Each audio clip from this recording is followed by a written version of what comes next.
প্রাণী সম্পদে ভরবো দেশ, গর্ব স্মার্ট বাংলাদেশ এই স্লোগান নিয়ে গোপালগঞ্জ জেলার কাশিয়ানীতে প্রাণী সম্পদ প্রদর্শনী মেলা অনুষ্ঠিত হয়েছে।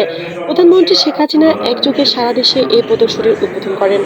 আমাদের কাশিয়ানী প্রতিনিধি মোহাম্মদ পারভেজ জানাই, এই উপলক্ষে উপজেলা হলরুমে আলোচনা সভার আয়োজন করা হয়। উপজেলা নির্বাহী অফিসার মোহাম্মদ রাশিদুজ্জামানের সভাপতিত্বে আলোচনা সভায় প্রধান অতিথি হিসেবে বক্তব্য রাখেন উপজেলা চেয়ারম্যান সুব্রত ঠাকুর। স্বাগত বক্তব্য রাখেন উপজেলা পানি সম্পদ অফিসার তিথিস কুমার দাস।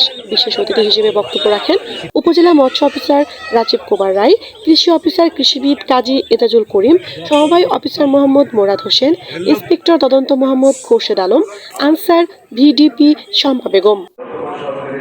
এ সময় শ্রেষ্ঠ খামারিদের মাঝে সনদ ও পুরস্কার বিতরণ করেন উপজেলা নির্বাহী অফিসার মোহাম্মদ রাশিদুজ্জামান। মেলায় 40টি প্রাণী সম্পদ স্টল স্থান পায়।